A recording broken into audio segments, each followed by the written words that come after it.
सभी लोगों को मेरा नमस्कार। मैं उमेश, ग्राम पंचायत अधिकारी। आज हम लोग ग्राम पंचायत सरारा कुरारी में हैं और पंचायत भवन के प्रांगण में है विकास खंड सिंगेरपुर धाम, जनपद प्रयागराज, प्रदेश उत्तर प्रदेश। और आज 26 नवंबर 2024 है और 26 नवंबर अर्थात संविधान दिवस।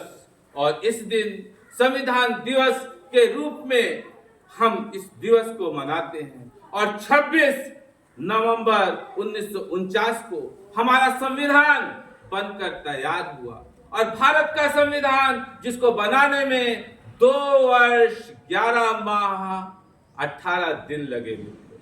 और इतने लंबे समय के बाद जो हमारा भारत का संविधान बना वो विश्व का सबसे बड़ा लिखित संविधान है।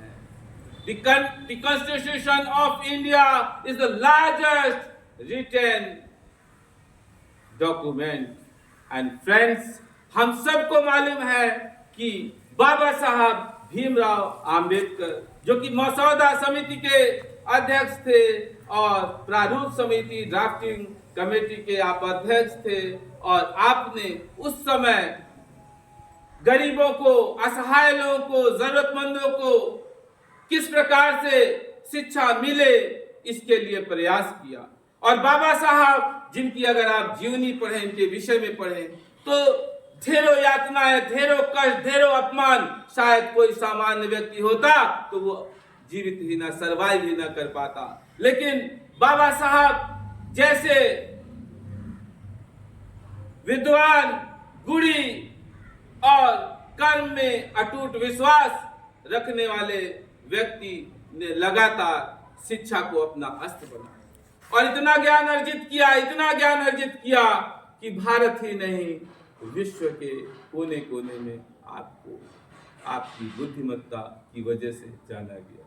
और भारतवर्ष में हर व्यक्ति को समान रूप से पुष्पित, पल्लवित, खुश रहने का, आगे बढ़ने का, सम्मानपूर्वक जीवन जीने का अवसर मिल सके, इसके लिए आपने संविधान में विभिन्न प्रकार के ऐसी चीजें, ऐसे नियम लाए।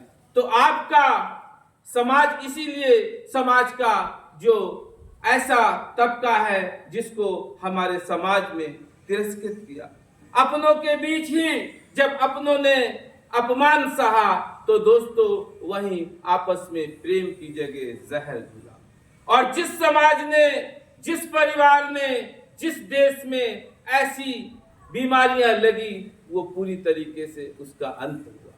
तो हमें समझना है कि हमें अपने संविधान को, जो इतना ऐसा लिखित संविधान है जिसके बलबूते आज लोकतंत्र हमारे भारत में जिस प्रकार से पुष्पित है, पल्लवित है, बढ़ा आगे, कि दूसरे देशों को भी यहाँ से प्रेरणा मिली। और मैं फिर अपने वीडियो को इस आज संविधान दिवस के अवसर पर ज्यादा लंबा न करके बल्कि ये कहूंगा कि जो 2024 ये 26 नवंबर से 1 वर्ष तक जो लगातार 26 नवंबर 2025 तक ये चलेगा, इस संविधान गौरव दिवस के रूप में हमारा संविधान, हमारा गौरव, इस रूप में हम अपने आप को गौरवान्वित होते हुए, और भारत के संविधान जो कि ऐसा संविधान है जो हर व्यक्ति को जीने की, विचरण करने की, बोलने की आजादी देता है। और ये आजादी जब हमें मिलती है तो किसी भी समाज में कोई भी व्यक्ति आगे बढ़ सकता है। और 2025 का जो महाकुंभ का आयोजन हम और आप प्रयागराज के निवासी हैं, प्रयागराज अर्थात गंगा, यमुना और सरस्वती का संगम, और जो सिंगेरपुर धाम है जहां से, यहीं से भगवान श्री राम 14 वर्ष के लिए वनवास भी गए और निषाद राज जी ने उन्हें नौका से पार लगाया। तो दोस्तों ये एक ऐतिहासिक स्थल है। और 2025 में जब विश्व के लगभग 200 देशों से, कोने कोने से लोग आएंगे तो आपकी सभ्यता, आपकी संस्कृति, आपकी विचारधारा, आपकी अच्छी आदतें, आपका जो सहयोगी नेचर है, ये लोगों तक जाएगा तो लोग दोबारा भी आएंगे और आपकी जो संस्कृति है, आपकी सभ्यता है, उसको अपनाएंगे और चारों ओर खुशियां ही होंगी। पुनः एक बार अंत में संविधान दिवस पर आप समस्त लोगों को ढेर सारी शुभकामनाएं। धन्यवाद, नमस्कार।